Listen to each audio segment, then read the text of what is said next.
Hi, 76239 Klishikov. I just want to talk about these two cartridges. It's been talked about over and over again. Pretty much everyone has beat a dead horse until there's nothing left but mush. I mean, this subject has been thrown back and forth between the two paradigms of the 45 guys and the 9mm guys, and I mean, a lot of 90% of it, if not more, is saying, well, the 45 is better because it has knockdown power, or the 9mm is better because of capacity, or versatility. Well, to tell you the truth, the opinion on these cartridges is like an asshole. Everybody's got one. So, and somebody might not like someone else's opinion more than the other guy. But to me, like I said, everybody's opinion. And if you don't, you should probably do your research on both of them and see which one works best for you. To me, they're both good cartridges. They both have their downfalls. But what I'd like to talk about is what would be the best for an actual shit hit the fan situation. What would honestly be the best, honestly. And of course, your 9mm, like most of us know, is more common, which you really can't debate that. It is more common. Of course, your 9mm being here, and then your 45 being right here. But 9mm is much cheaper. Much cheaper. Probably at least 50% cheaper, if not more, depending on what type of casing of the ammunition that you get, aluminum, steel, brass, etc. Of course, the 9mm, and I'm talking about the 9x19 Parabellum, Luger, whatever you want to call it. I'm talking about the 9x19 when I say 9mm, not 9 Kurtz or 9 Mac. I'm talking about NATO round 9mm now. Just clarify that. Like I said, it is cheaper, has less recoil. Again, like I mentioned earlier, it does have a higher capacity in magazines, because I mean, it's obvious. You can see between these two, that's way larger and that's way smaller. So obviously, common sense would tell you could put more of this in a damn magazine. Of course, you can fit the same amount, say 17 round mag. Sure, you could put 17 rounds in a magazine that they make for a specific model, but it's going to stick out and it's going to be very heavy and cumbersome because of the increased weight. The good thing about the 9 is that it is a NATO round. It is a NATO cartridge. It is used by the military and our allies. It is a requirement once you join NATO. Pretty much once you join NATO, you have to adopt the 9mm NATO, which is the same thing as a 9mm Parabellum. It's just a 9 NATO is a little tad bit heavier and a little bit hotter because it's not loaded to SAMI standards. It's loaded to NATO standards. Pretty all know about that. Y'all know what I'm talking about. And so yeah, it is widely available. And if shit were to hit the fan, I guarantee you, no matter what your opinion is, that you would find this a hell of a lot easier than you would find that. And the velocity is higher, even though this being a 115 grain bullet up here.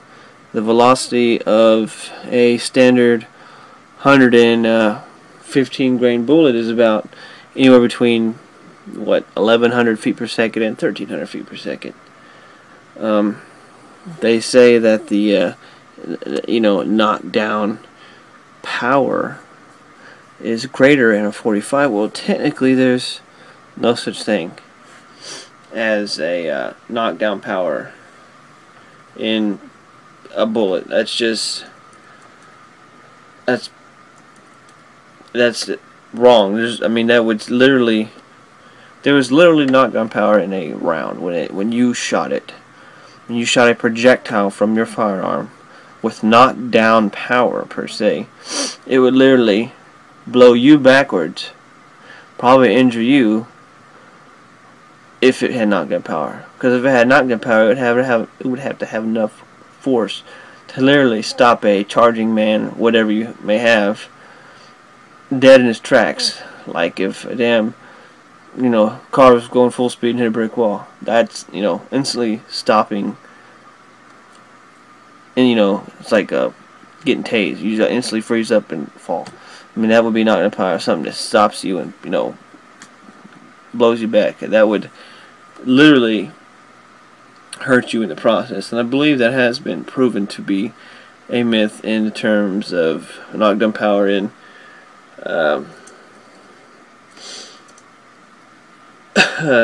cartridges. It has been determined a myth. And I'm not sure exactly who it was told by, who actually did enough time to actually say, okay, well, look, let's just kind of debunk this myth of knockdown power, this or that. So, yeah, I believe, I want to say it was a trauma surgeon that was, did this, and the FBI. Maybe it was a collaboration between the two, I'm not sure. But I know that had to do with the, guy being asked constantly about law enforcement, what caliber has the worst knockdown / stopping power. And, most agencies carry certain ammunition, and they like to compare it to, say an agency carries, say 38 3/5 of a 9, 40, 45. But everything performs differently. Like I was saying, they like to compare it to the same thing in every scenario. Like, well, say a 45, it's superior to everything because it's just bigger. And it's heavier and it's meaner and blah blah blah blah. Well, that's not the case. I know I wrote it down. I wrote it in my notes in my computer. Yeah, I know I don't know how to use Microsoft Word, so Notepad is my best friend when it comes to that kind of stuff. I can find it real fast. So hold on, let me get the file out and enjoy looking at your two bullets.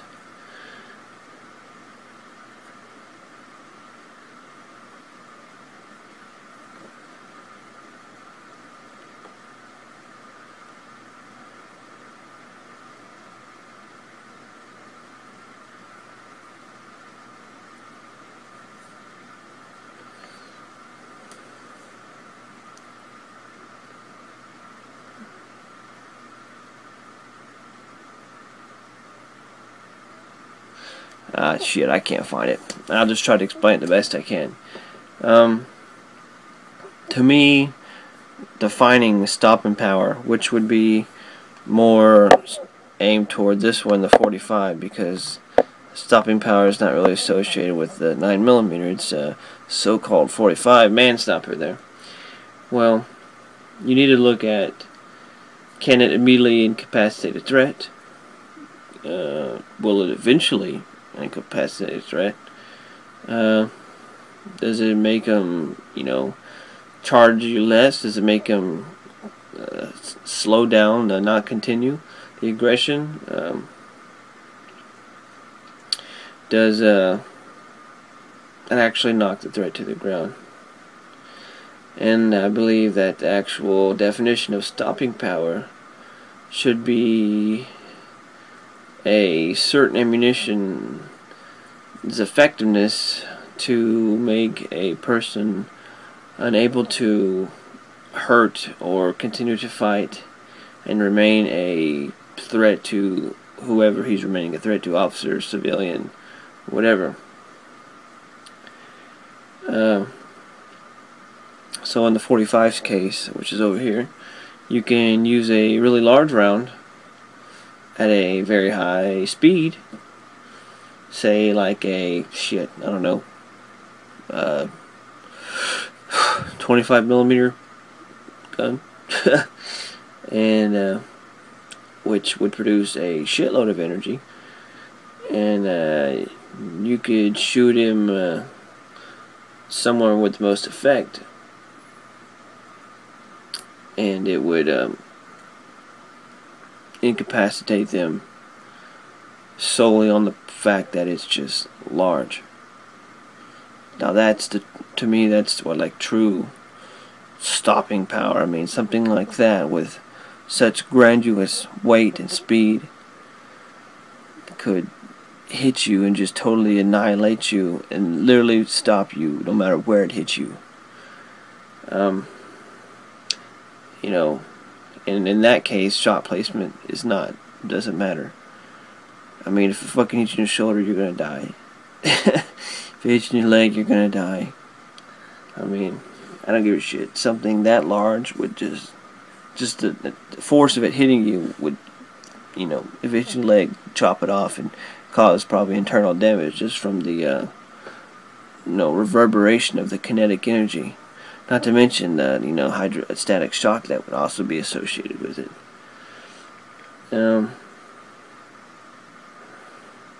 So basically, does a certain round have stopping power? Well, only if it hits a vital area that would actually stop the target from continuing to fight. Now that's what to me, what people should think of stopping power as if it hits a CNS, central nervous system. That's what it should hit in order to actually be a man stopper. But literally stopping a man in one round is idiotic, because you can shoot someone, you can unload 8 rounds of 45 into somebody, and if it doesn't hit a vital area, they're still going to charge you. It doesn't have some mystical magic powers to force you off your feet and you just fall down and collapse into a pile of mush because it's a 45 and it's a big bullet. You know, in terms of 45, you have a 230 grain bullet, but you also suffer at velocity. This big old fat bullet travels at only about 850 feet per second. You know, you have a 115 grain bullet that travels anywhere, say, around 1150, 1200 feet per second. And that's a pretty substantial amount more velocity than the 45. So, it should hit fan-wise. Would I rather have a 45 than a 9? No, on the sole factor that this is widely used by police, military, and NATO forces. This is not. This is a older round that used to be used by military, but no longer. This is more or less in a competition / collectors or 1911 fan type thing. Because, I mean, think of it. When someone thinks of 45, you think of a freaking 1911. I mean, I do anyways. That's what I would assume you would think. When most people, when I mention a 45, they automatically think of 1911. So, now, considering...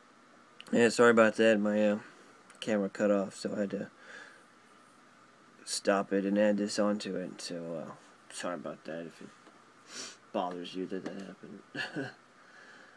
happened.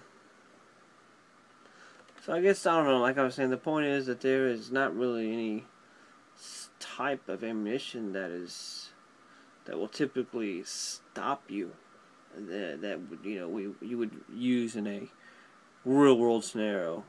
Not like I was talking about earlier, like a 25 millimeter or 20 millimeter. That's totally different use and aspect of what I'm talking about. Not either. To me, not either one of these is shit. Not either one of these, this one or this one, is superior to the other one. I mean, it really isn't, no matter how you look at it. To me, these are the same. They have the same uses. They're used for self-defense. They're used to protect somebody.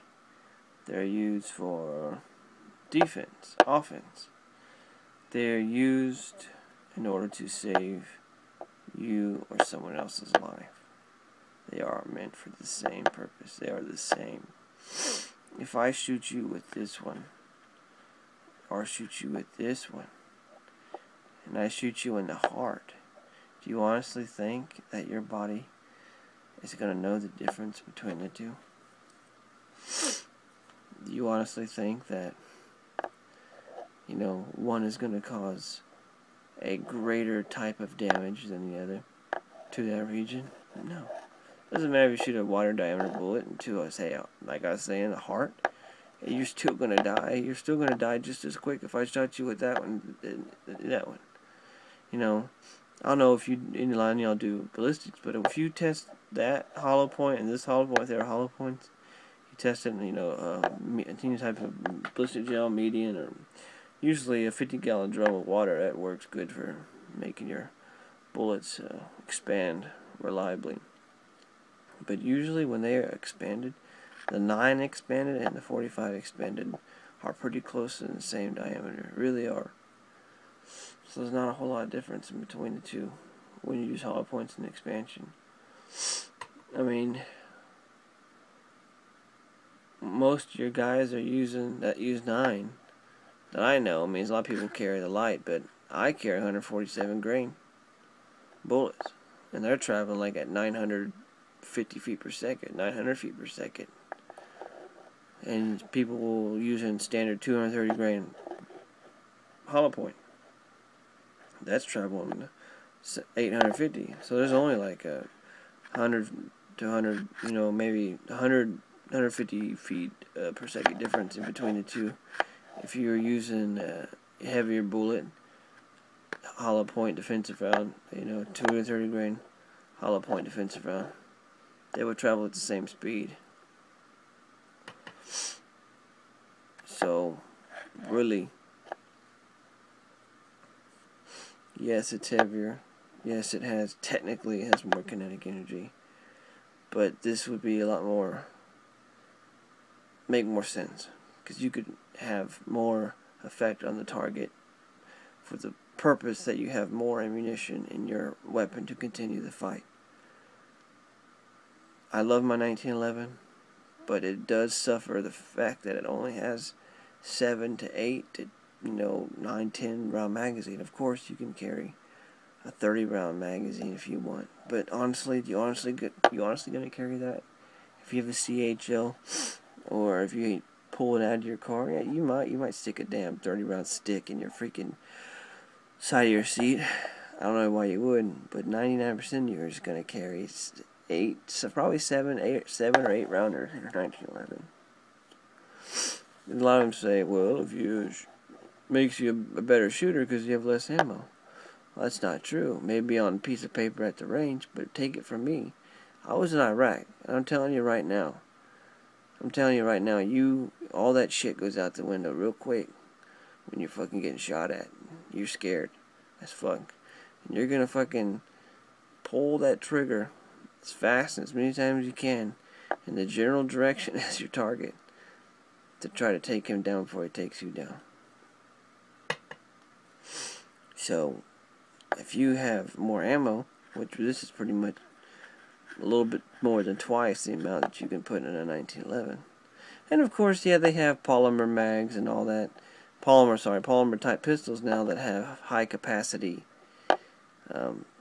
45, like 12, 13 rounds. I think that's about sounds right. But that's still not a lot compared to 17 round mag plus 1, which is 18 round. My Glock 17, I can fit 18 rounds in the mag and 1 chamber. That's 19 rounds of firepower. That's really good. I mean, you're getting into a rifle capacity at that. In terms of FNL, FNFAL, or G3. But shit, 20 rounds, that's starting to get in the rifle realm of capacity in the magazine. But like I said, in terms of use, they're the same. They're meant for the same purpose. Practicality should hit the fan, this one. Now, I do love the 45, and I will give the fact that this does have a larger wound, and you do have blood loss quicker than you would with this one.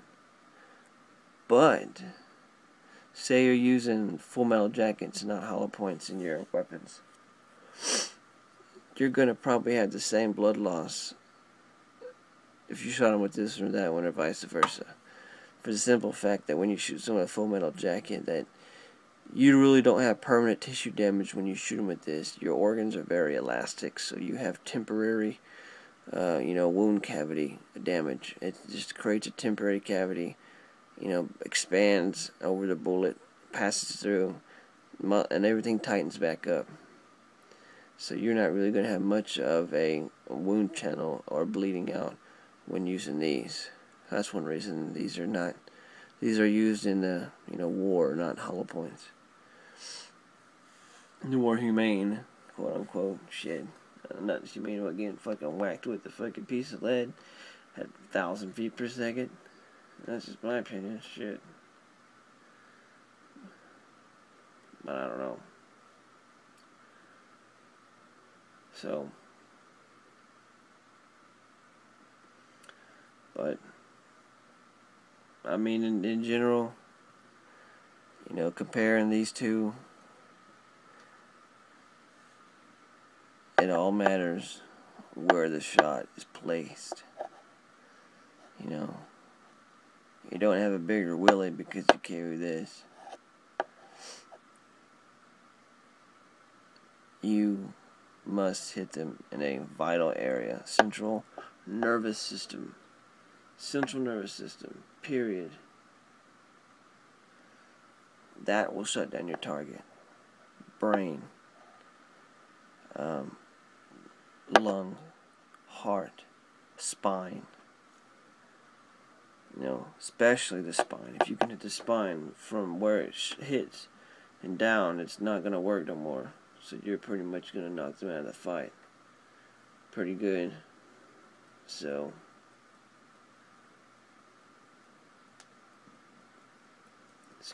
sorry about that. Sorry it's really late, and I'm doing this video because I'm bored. I don't know how many y'all watch it. It probably won't have very many views. I'm not a very big channel. But, let's see. But yeah. And when I was referring to these full metal jackets, a permanent cavity basically is the amount of empty space, the hole left in the body behind the bullet, and that's a permanent cavity. And a temporary cavity is a quick expansion of a permanent cavity, stretching as the bullet's energy is transferred around it. And of course, that's the difference in the terms of those two, and when you're using FMJs for self-defense, which I would say, yes, carry hollow points in your weapon, but I would carry a variety of ammo if you're in a gunfight. Say you're carrying your hollow points, but he's behind a barrier. You got a greater chance of penetrating that barrier with a full metal jacket than you do with a hollow point or a wad cutter. I mean, I'm kind of weird. Call me weird, but I carry 3 magazines. I carry hollow points, and I carry full metal jackets, and then I carry wad cutters. For the simple fact that, in terms of my 45, wad cutters are good because they have better penetration than a hollow point, but yet they expand better than a full metal jacket. So it's kind of good of both worlds because it's just a soft lead bullet, so it will flatten out a lot better than a FMJ full metal jacket. but it will penetrate better than a hollow point. So I carry those 3 varieties of ammunition, because you never know, you might shoot through a windshield, car door, etc. So yeah. And wow. Well, I mean, like I said, guys, I'm just trying to do a video here, maybe explain my opinions of what I think about it. I know, like I said, everybody's entitled to an opinion. It's like an asshole, everybody got one. And everybody's allowed to have one. Because, you know, it's good to discuss this stuff, to bring stuff out. And I wish people could come to a freaking happy medium to freaking get along and understand one another. But the debate between the 45 and 9 is never going to stop. It's never, ever going to stop. Because you know where it all starts, and I have a feeling, because I've noticed with a lot of people I've helped buy guns and bought them stuff, and when it's their first gun, the minute one guy buys his first gun, say it's a 45, it's his first gun he ever bought, 1911, you know, whatever, or say a Glock, or FN, it's a 45 caliber, that automatically is going to be their favorite caliber, regardless of anything else you tell them. They're going to say 45's the best, your shit sucks, 45's the best, your shit sucks. That's what they're going to say. Take someone, the first gun to say is a Glock 17, and then it's a 9mm. They're going to say, this one's the best, your shit sucks. Regardless, your shit sucks. 9mm is the best. And they're always going to keep that because that was their first gun. That was their first time to hold it, pick up that bullet, see the bullet, interest in the bullet, and they're going to compare all these things in their head, and they're going to stick with, even without actual factual knowledge, if this or this is their first round that their handgun is chambered in, I guarantee you that it's where it's all going to start with, this is the best in the world, your shit sucks, and this is why. That's usually where it starts at. And I wish people would buy something, you know, keep open mind about it, you know, test it, and then go about it that way. Or have an open mind that, yeah, it's a bullet, it's still going to kill you. My grandpa used to tell me when it come to bullets, he used to talk about 22, little Derringer he carried with him. He was telling me, he's like, well, he's like, look at it this way. He's like, if you step on a nail, you're going to fall. Right? Think about it. If you step on a nail, you're going to fall. So what does that mean? You could be a big, strong man, big Hulk guy. If you step on an itty-bitty nail, it's still going to put you on your ass in pain. That's what he was talking about with his 22. Small, tiny, tiny little bullet. But when that hits you, you're still going to fall down. Even if it's for a moment, you're still going to fall down because it's going to cause you distress and pain. You know, sometimes that's all you need to get away from the fight. So, people that say, well, don't carry that, 22s, don't carry this, that, carry anything that will shoot a piece of lead through somebody's flesh. If it means to defend you, your family, or a third party in their lives. Absolutely. Or to stop a felony or a crime in progress. Absolutely. Carry what you can. Better than, you know, throwing freaking sand at them. So, you know, that's pretty much my opinion on all this, guys. It really is. I really can't think of much else that I can really say about this subject. I'm starting to beat a dead horse into the ground and making a hole in the ground because there is no horse to beat anymore. But I thought I would just bring it out there and kind of give, like I said, give my opinion, talk about it. Give your comments, guys. I'm sure I'll get shitty ones or good ones, whatever. But like I said, just stop the whole caliber war, guys.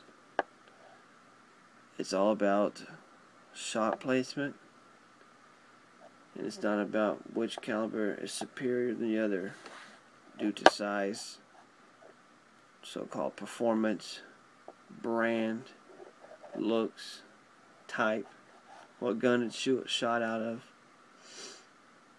So yeah, doing that, guys. Appreciate you for watching. And, well, like I said, y'all comment, tell what y'all think of the video. I appreciate it. You have a good day.